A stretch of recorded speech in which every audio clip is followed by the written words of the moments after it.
Today again we'll do one more grammar exercise, integrated one for the students of CBSE ICSE board. And I hope that nowadays the way I am teaching you this grammar exercise, so your grammar concepts are becoming stronger.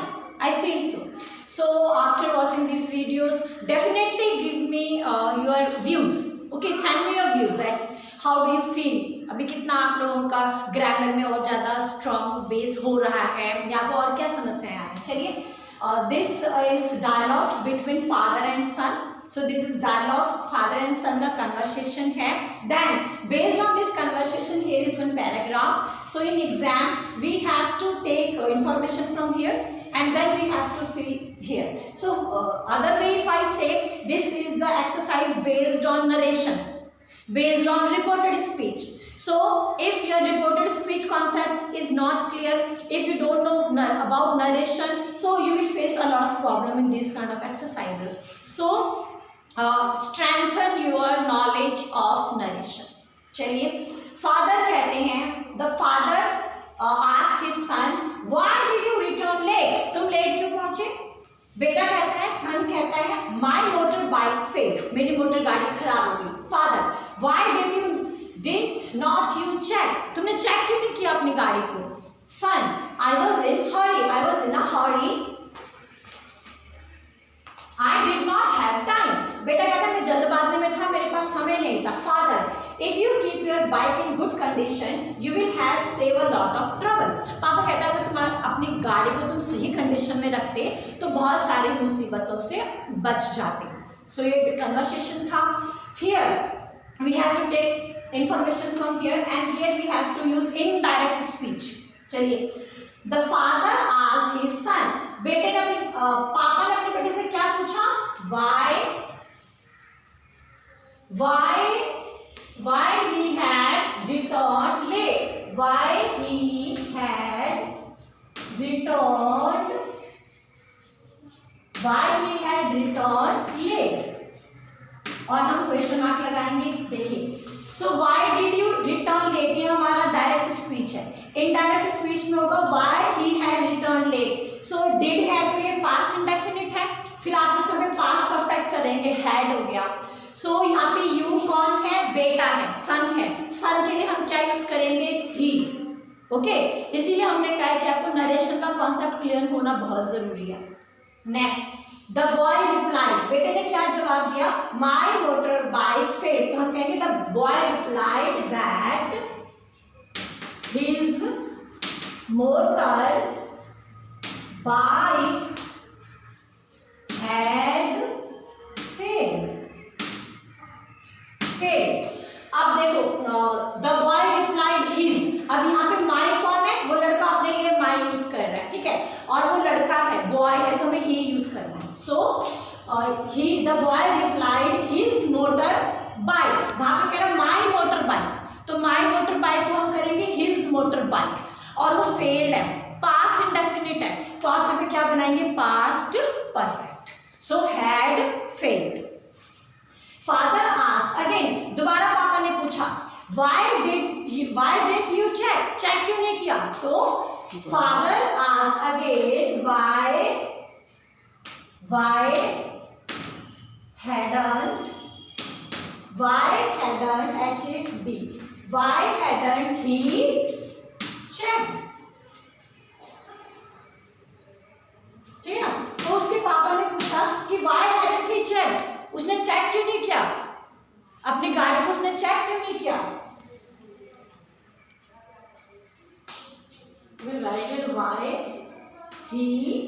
why he had not. ये मैंने क्यों change किया बेटा? अगर आप why के बाद had लगाओगे तो क्वेश्चन का ही फॉर्मेट हो जाएगा.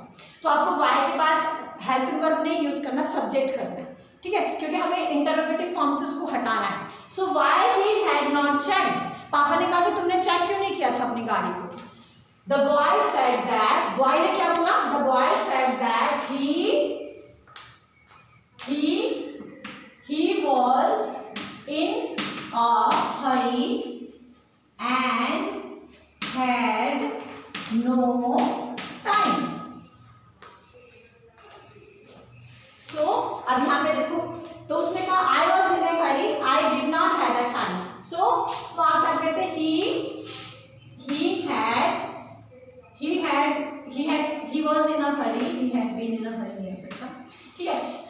ही वॉज इन ए हरी, वो जल्दबाजी में था, एंड हैड नो टाइम, और उसके पास समय नहीं था। अब आप यहाँ पे देखो, सो आई वॉज इन अ हरी, तो हम कह रहे हैं कि ही वॉज इन अ हरी, कि वो जल्दबाजी में था।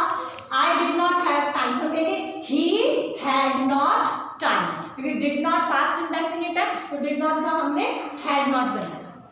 नाउ लास्ट है फादर, डिसअपॉइंटेड फादर। अब जो उसके पापा है वो डिसअपॉइंटेड हो गए, उदास हो गए, तो पापा ने क्या बोला, disappointed father said if he kept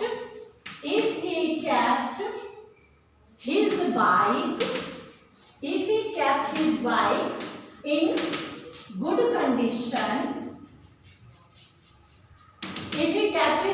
in good condition, he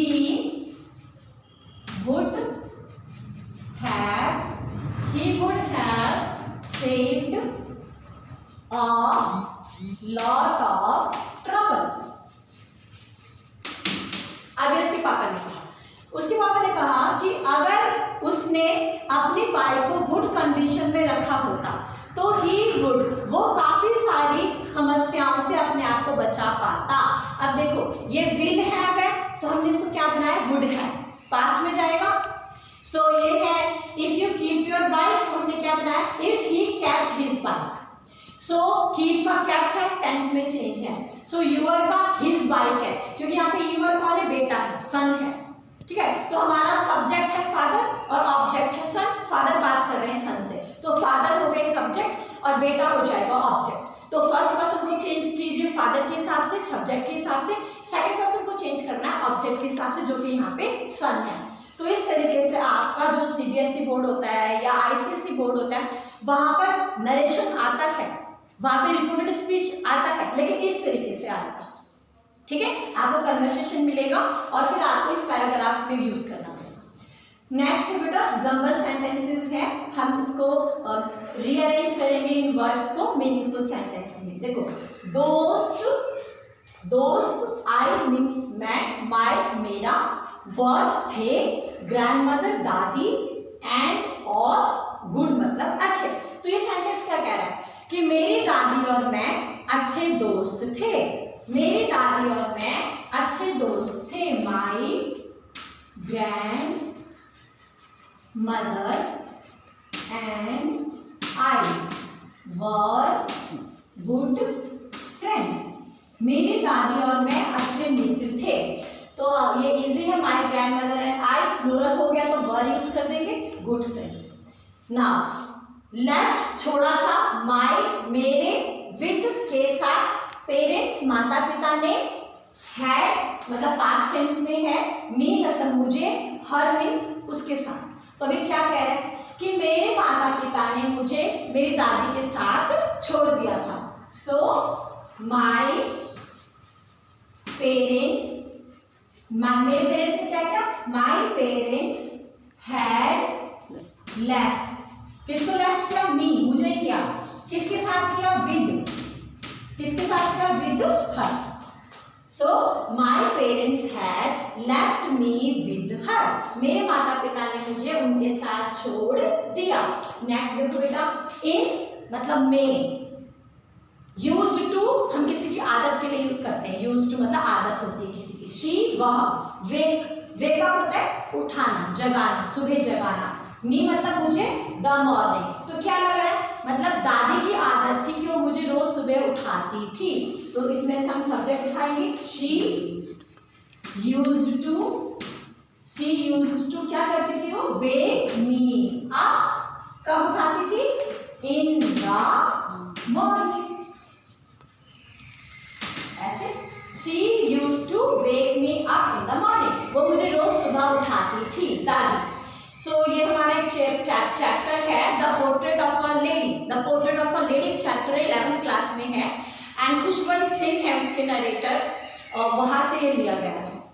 next सैंग, वो गाती थी, प्रेयर मतलब प्रार्थना, भगवान की पूजा, शी मतलब वह, मोनोटोनस मतलब बोरिंग, डल, इन में वॉइस मतलब आवाज। तो जो मेरी दादी है वो प्रार्थना करती थी, पूजा करती थी, बहुत ही बोरिंग आवाज।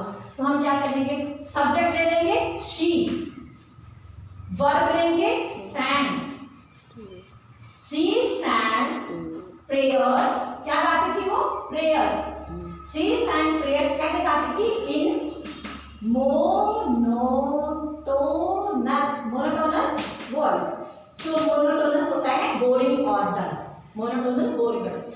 देखो शी वो गाना गाती थी, वो प्रेयर करती थी, कैसी आवाज है? मोनोटोनस बोरिंग और डल। लास्ट है लव्ड, मुझे बहुत पसंद था ना। लव होता है प्यार करना।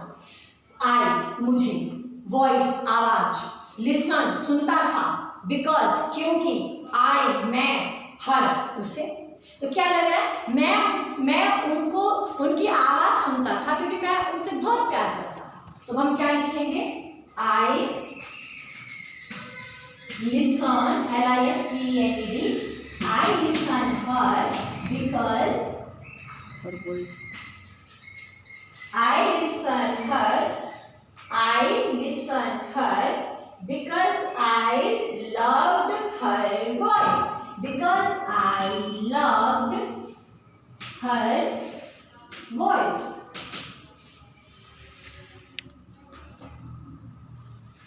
I listened her because I loved her. यहाँ पे वो उसकी वॉइस को पसंद नहीं करता। आई लिसन हर वॉइस यहाँ लगा देते हैं। आई लिसन हर वॉइस यहाँ पे लगाओ। आई लिसन हर वॉइस यहाँ लगना है बिकॉज आई लव हर। ठीक है, क्योंकि यहाँ पे कह रहे हैं कि आवाज तो मोनोटोनस है, आवाज तो बोरिंग है, तो वो आवाज को प्यार नहीं करता था। अब वो ये कह रहा है आई लिसन हर वॉइस, मैं दादी की आवाज सुनता था, बिकॉज क्योंकि आई लव हर, मैं दादी से प्यार करता था, इसीलिए मैं दादी की आवाज को सुनता था, उनकी पूजा को सुनता था। लेकिन मुझे उनकी आवाज पसंद नहीं थी, लेकिन मैं उनसे प्यार करता था, इसीलिए मैं उनके प्रेयर को सुनता था। सो छोटा सा एक्सरसाइज किया आज हमने बच्चों, बट जंगल सेंटेंस तो कंफर्म होता है 9th-10th में आते हैं, देन 11th-12th क्लास होता है तो इंटीग्रेटेड होता है। आई होप आप लोगों को इससे हेल्प मिला होगा। Thank you.